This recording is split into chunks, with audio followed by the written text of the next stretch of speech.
In this episode of Nyland's Caravan Adventures, we're going to talk about our awning, or as we call it, tent, the outdoor revolution eSport Air 400, the tent you love to hate. We will also talk about fixing the tent. Welcome to the Nyland's Caravan Adventures. We are the crazy family who sold everything and bought a caravan and are traveling through Europe. Feel curious? I sure do. Please join us. Perfect setup for warm and sunny days. This is an amazing tent. It's so easy to inflate and deflate. Look how quick. We just attach it to the caravan and then we take the pump and inflate it.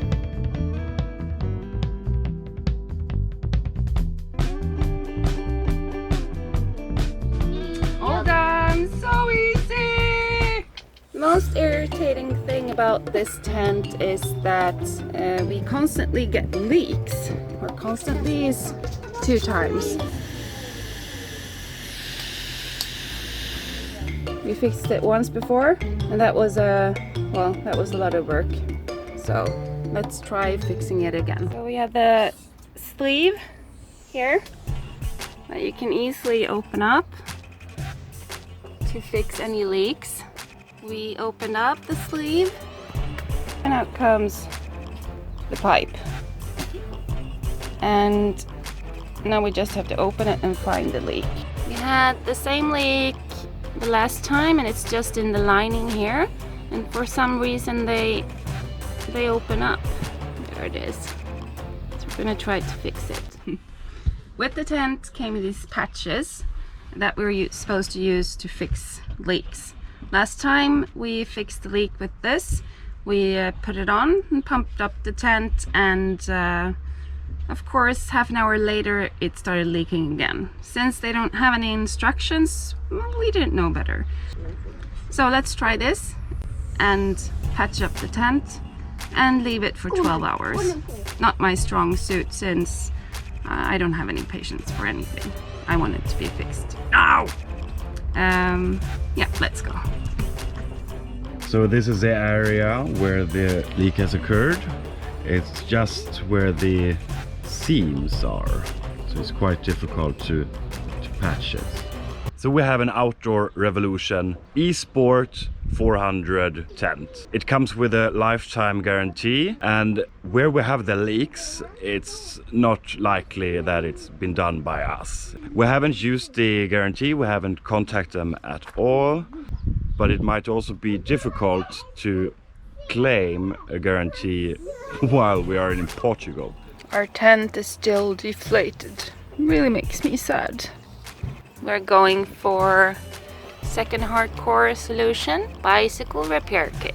As you can see, the original patchwork doesn't work at all. Air is sipping out here by the bubbles. I've applied the rubber solution that comes in the handy box and it's supposed to dry for 5 minutes. Tick tock.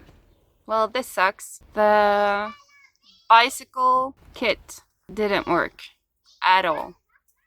Nothing happened. I had to take out the heavy duty stuff, marine underwater glue, the only thing that worked the last time. Let's see what happens in 12 hours. So I'm sitting here outside in the sun and I'm chatting with the people or the company producing the tent. They told me I had to attach proof of purchase or a bank statement and a photo of the hole in the seams in the top. So I had to close down the chat and I had to take the photos of the receipt and the hole, and now then I lost the chat window. And I've been sitting here for 5 minutes and it says estimated wait time 1 minute. Hooray! Today is the big day when we'll see if it worked, my preparation. Looks good. Perhaps it will work.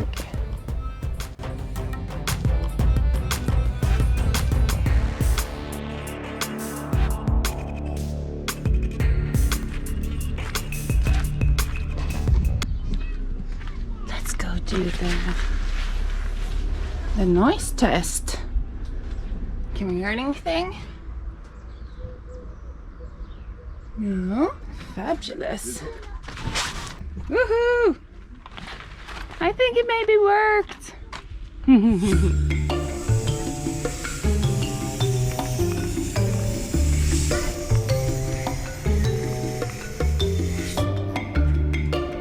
This is how we enjoy our tent when it's broken and leaking. We can still use the space, but well, it's not pretty. This is the construction to hold the tent up a bit whilst not puncturing it more with this super sturdy helmet construction. After the first attempt of glue, the tent lasted for the whole day, and then this evening it started to leak again. So we've made a second effort with lots and lots of glue. 12 hours later, we'll see.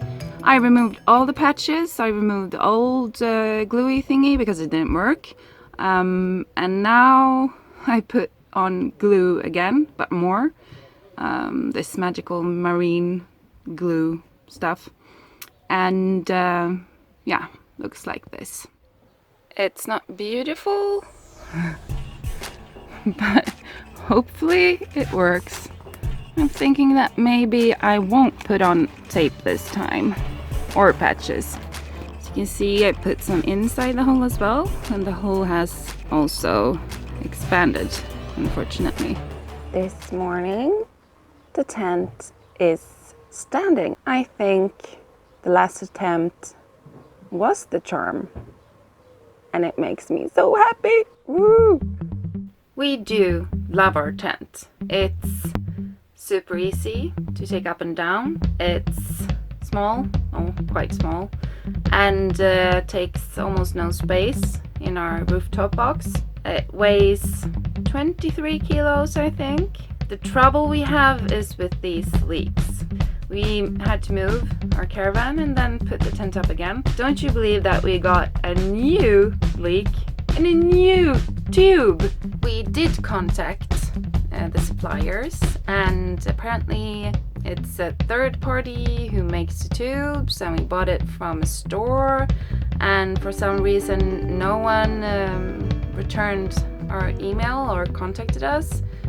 Simon actually called 2 times, and now we know that they sent it to Sweden, and we're in Portugal in Corona times.